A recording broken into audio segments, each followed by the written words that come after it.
देखिए त्रिज्या को प्रभावित करने वाले कारकों में नंबर 2 चल रहा है भाई कोश की संख्या। मुझे बताइए अगर कोश की संख्या बढ़ेगी तो त्रिज्या कैसी होगी भाई? बड़ी होगी। अगर कोश की संख्या घटेगी तो त्रिज्या कैसी होगी? छोटी होगी। तो हम क्या कहेंगे, कोश की संख्या का मान बढ़ने पर त्रिज्या का मान भी क्या हो जाएगा? बढ़ता है। यानी कि हम कह सकते हैं त्रिज्या प्रोपोर्शनल टू किसकी संख्या भाई? कोश की संख्या। और कोश की संख्या को किससे प्रदर्शित करते हैं हम? स्मॉल एन से। यानी कि यदि त्रिज्या कोश की संख्या का मान बढ़ेगा तो त्रिज्या का मान भी क्या होगा? देखो कोश की संख्या का मान बढ़ने पर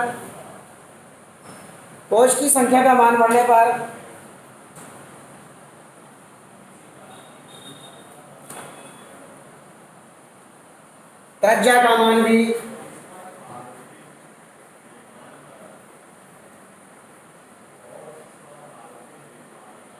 बढ़ता है।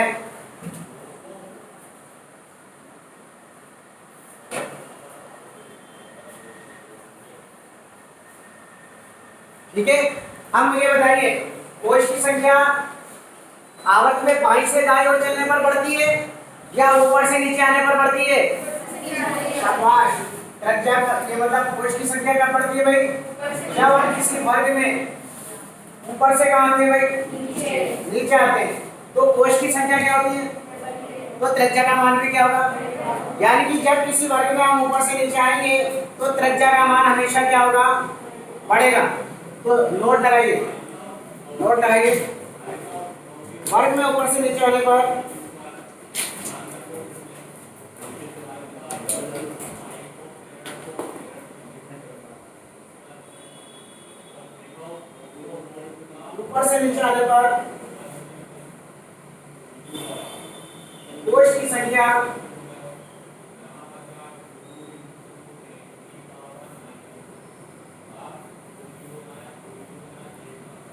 कोश की संख्या बढ़ती जाती है।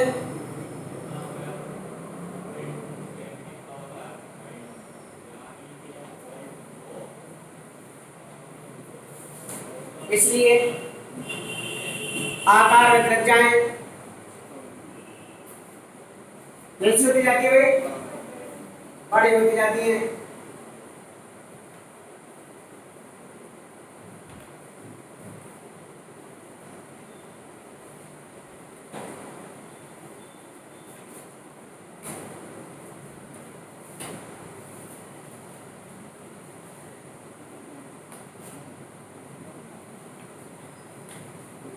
तीसरा प्रभावित करने वाला कारक है परिरक्षण प्रभाव।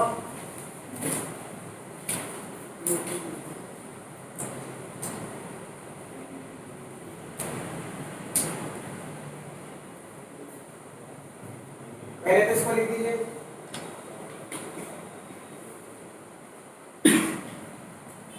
R inversely proportional to 1 upon परिरक्षण प्रभाव।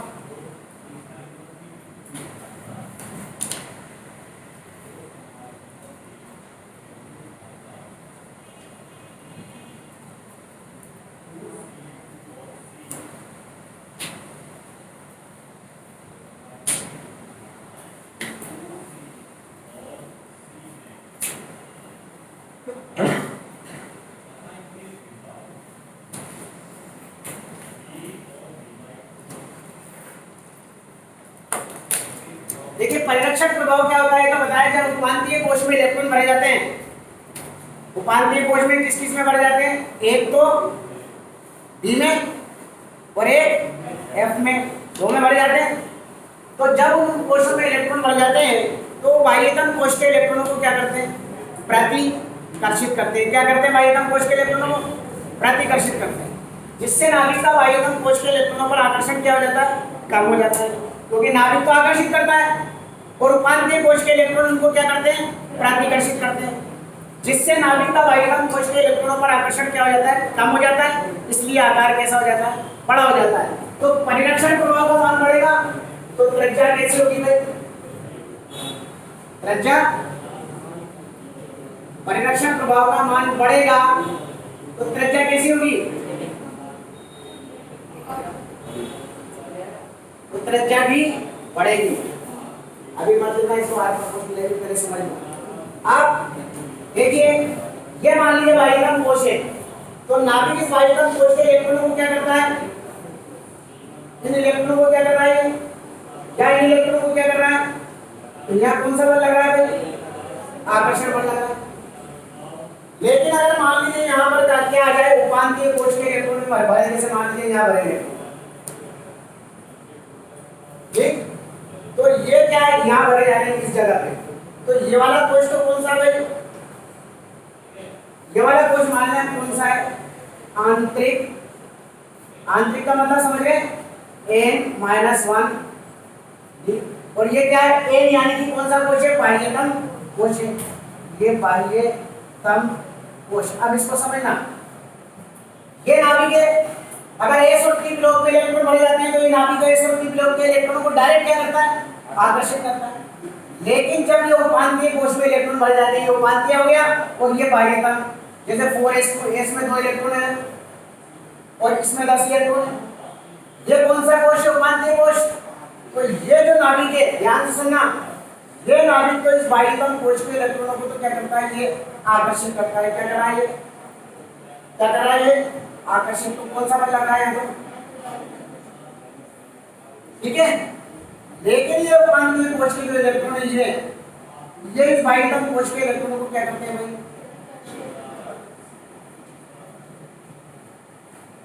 तो अब इन बाह्यतम कोश के इलेक्ट्रॉनों पर कितने बल कार्य कर रहे हैं? बड़ा था ना आपने। तो ये नाभिक तो इस बाह्यतम कोश के इलेक्ट्रॉनों को क्या कर रहा है? लेकिन ये उपांतीय कोश के इलेक्ट्रॉन इस बाह्यतम कोश के इलेक्ट्रॉन को क्या कर रहे हैं? जिससे नाभिक का बाह्यतम कोश के इलेक्ट्रॉनों पर आकर्षण क्या हो जाता है? कम हो जाता है, इसलिए आकार क्या हो जाता है? बढ़ जाता है। तो परिरक्षण प्रभाव का मान बढ़ेगा तो आकार कैसा होगा भाई? बढ़ेगा। आकार कैसा होगा? तो लिखिए, पहले तो इसको बना लीजिए, इस चित्र को बना लीजिए, ध्यान से बनाना। ये उपांतीय कोश, ये बाह्यतम कोश लिखना जरूरी है। ये पहले डायग्राम बनाना है।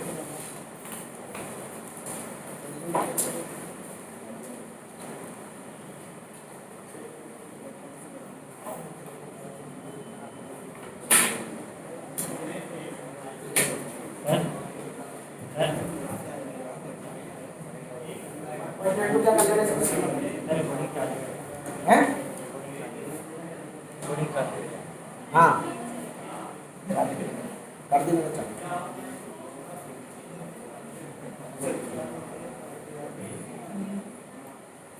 ये आर प्रोपोर्शनल को क्या कर लेना भाई? सिग्मा कर लेना और इस चित्र को कायदे से बनाना।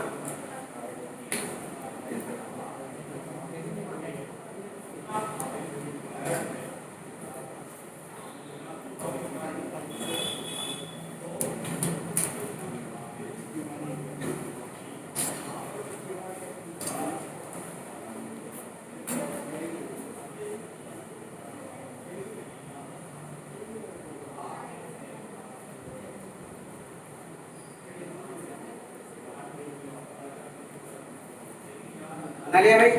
इस प्रकार के मत चलाया करो, डायरेक्ट हाथ से बनाया करो। मैंने आपसे उस दिन की और आज की बैच को छोड़ दो, ये आदत दी गई तो परेशान हो गए बेटा। ये सब टाइम वेस्ट करने वाली बातें हैं। डायग्राम भी आपको पेन से ही बनाना है, मत करा करो आप स्केल का काम।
और नीचे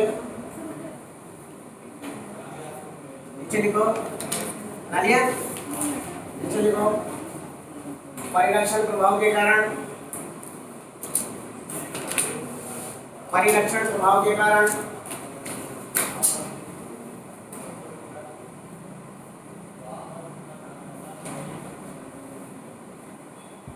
प्रभावी नाभिकीय आवेश का मान,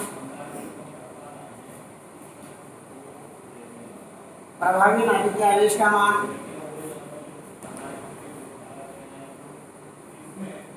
वो लगा दो। प्रभावी नाभिकीय आवेश का मान वास्तविक नाभिकीय आवेश से, वास्तविक नाभिकीय आवेश से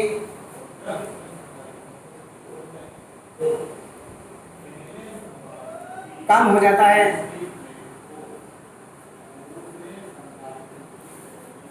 क्योंकि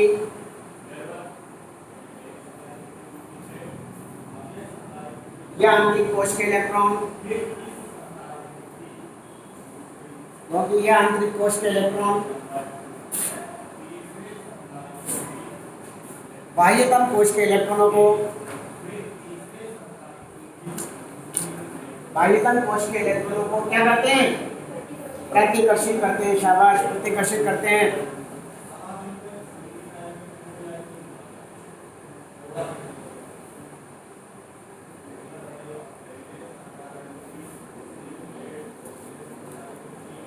जिससे आकार, व त्रिज्या बड़ी हो जाती है।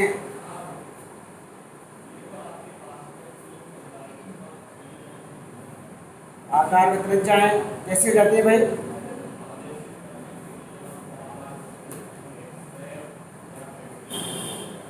इसलिए तो आपके देखो ये पढ़ा था मैंने, जेड इफेक्ट प्रभावी नाभिकीय आवेश बराबर क्या हो जाएगा? वास्तविक नाभिकीय आवेश माइनस ये सिग्मा जो है, अब समझ में आया क्या है? परिलक्षण प्रभाव, यानी कितना प्रतिकर्षण लग रहा है। कम नीचे लिख दो अपने, जेड इफेक्ट बराबर जेड माइनस सिग्मा।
चौथा देखो, बंधों की संख्या।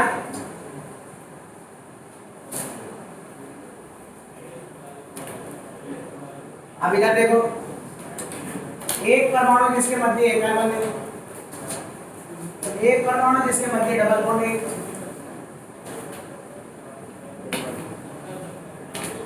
तो बंध का मतलब होता है आकर्षण। इसमें एक आकर्षण मौजूद है, इसमें दो आकर्षण मौजूद है, इसमें तीन आकर्षण मौजूद है। तो त्रिज्या सबसे छोटी किसकी होगी?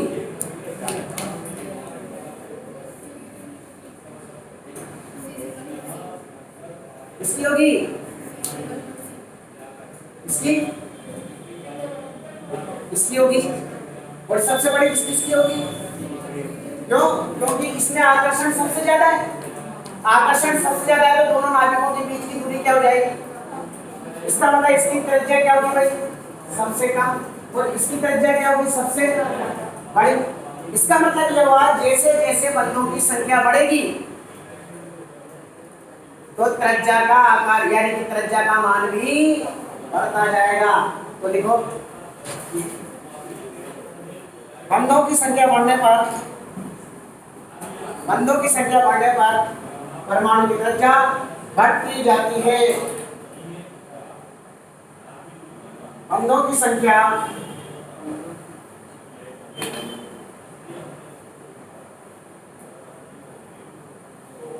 बढ़ने पर त्रिज्या घटती जाती है।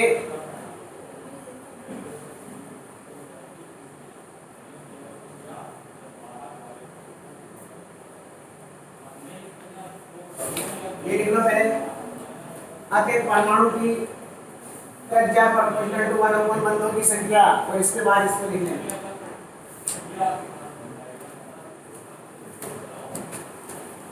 परमाणु त्रिज्या प्रोपोर्शनल टू 1 बंधों की संख्या।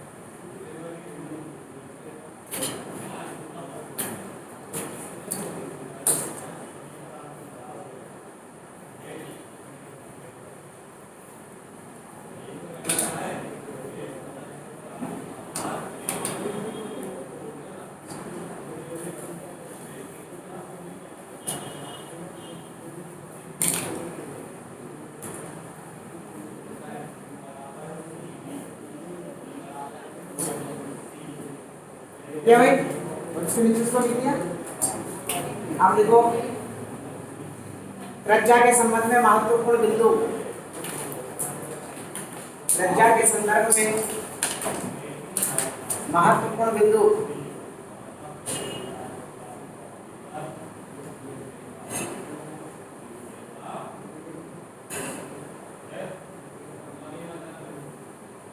नंबर 1, सुनो पहला तो ये बात समझ में आना चाहिए, वर्ग में ऊपर से नीचे आने पर त्रिज्या का मान बढ़ता जाता है क्योंकि प्रभावी नाभिक के आवेश का मान कम होता जाता है। देखो नंबर 1, वर्ग में ऊपर से नीचे आने पर नंबर 1 लिख लो। वर्ग में ऊपर से नीचे आने पर परमाणु की त्रिज्या का मान बढ़ता जाता है।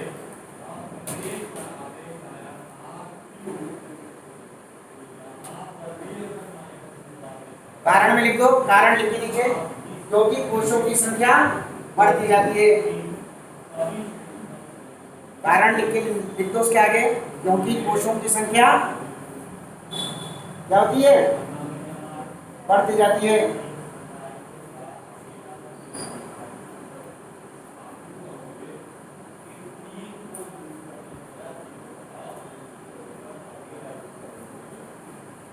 कोशों की संख्या बढ़ती जाती है। नंबर 2 लिखो, इधर देखें क्या बताओगे। आवर्त में बाईं से दाईं ओर चलने पर त्रिज्या कम होती जाती है क्योंकि प्रभावी नाभिकीय आवेश का मान बढ़ाया अपन ने। नंबर 2 में लिखो, आवर्त में बाईं से दाईं ओर चलने पर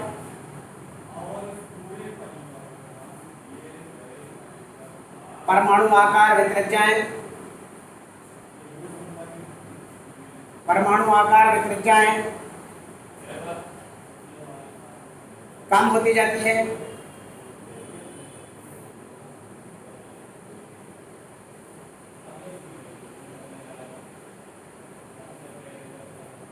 कारण लिखो नीचे, कम होती जाती है। कारण क्या बताओगे, क्योंकि प्रभावी नाभिकीय आवेश का मान बढ़ता जाता है।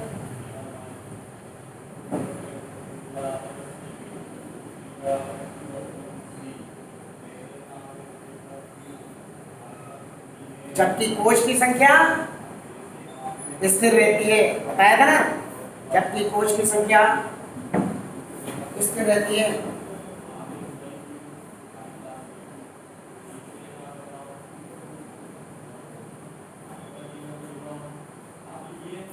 अब एक और बात बताइए, आवर्त में लेफ्ट टू राइट चल रहा है ना, तो उत्कृष्ट गैसें तो आ रही है लास्ट में, तो इसका मतलब ये हुआ क्या, उत्कृष्ट गैसों की त्रिज्याएं सबसे छोटी होगी। 17 की सबसे छोटी होगी। उत्कृष्ट गैसों में तो कौन सा बल लगता है? Van der Waals. और उनकी कौन सी त्रिज्या होती है? वॉन्डर वाल्स त्रिज्या। और वॉन्डर वाल्स त्रिज्या क्या होती है? सबसे बड़ी होती है। तो तीसरा पॉइंट लिखने जा रहे हैं, हर एक आवर्त में उत्कृष्ट गैसों का आकार सबसे बड़ा होता है। उत्कृष्ट गैसों का आकार आ गई ना बात समझ में? ध्यान रखना, क्योंकि इसकी कौन सी त्रिज्या होती है? वॉन्डर वाल्स त्रिज्या होती है, क्योंकि ये रासायनिक अभिक्रिया में भाग। देखो तीसरा पॉइंट लिखो, उत्कृष्ट गैसों के आकार व त्रिज्याएं, उत्कृष्ट गैसों के आकार व त्रिज्याएं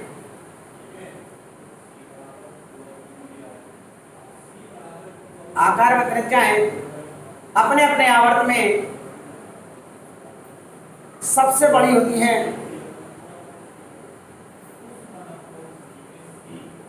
सबसे बड़ी होती है। अब इसको हमेशा ध्यान रखना इस बात को। इसका मतलब 17 का आकार सबसे छोटा और 1 का आकार सबसे बड़ा। हाँ, सबसे छोटा। नीचे लिखो कारण, क्योंकि उत्कृष्ट गैसों का आकार और त्रिज्या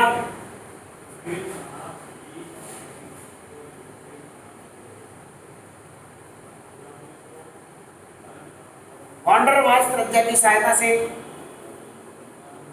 वॉन्डर वाल्स त्रिज्या की सहायता से निर्धारित किया जाता है।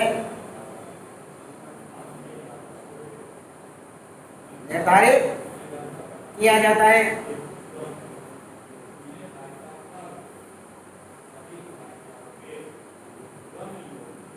और एक और पॉइंट लिख लो, चलो।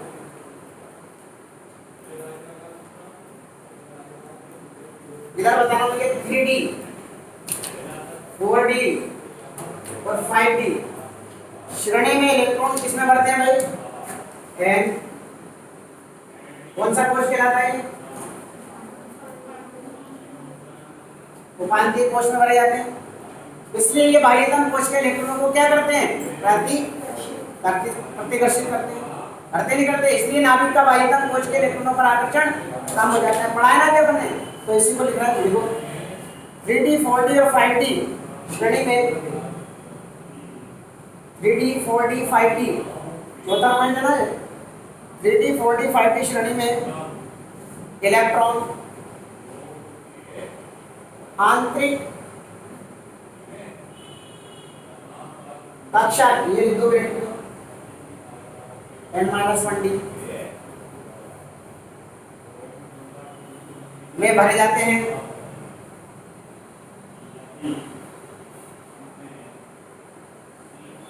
इसलिए ये बाह्यतम कोश के इलेक्ट्रॉनों को,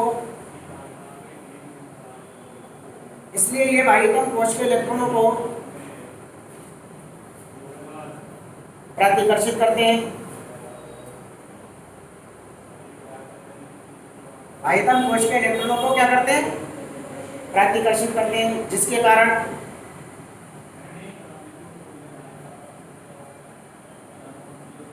आकर्षण बल कम हो जाता है।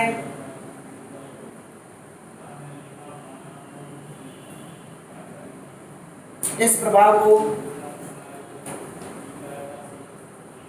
परिरक्षण प्रभाव, इस प्रभाव को परिरक्षण प्रभाव कहते हैं। क्या कहते हैं भाई? ये 5 पॉइंट, अब 4 पॉइंट अपने को याद रखना। आप सुन लीजिए, त्रिज्या को प्रभावित करने वाले कारक 4 हुए। सबसे पहला प्रभावी नाभिकीय आवेश। अगर प्रभावी नाभिकीय आवेश का मान बढ़ेगा तो त्रिज्याएं कैसी होती जाएंगी भाई? छोटी होंगी। नंबर 2, अगर कोश की संख्या बढ़ेगी तो त्रिज्या बड़ी होती जाएगी। परिरक्षण प्रभाव का मान बढ़ेगा तो त्रिज्या भी बढ़ेगी। और अगर बंधों की संख्या बढ़ेगी तो त्रिज्या का मान घटेगा। और ये बात समझ में आ रही है? प्रभावित करने वाले अपने क्या पड़े भाई? 4 कारक पड़े। इसमें किसी को कोई प्रॉब्लम? एक बार देख ले पहले आप, उसके बाद फिर अगला टॉपिक शुरू करते हैं।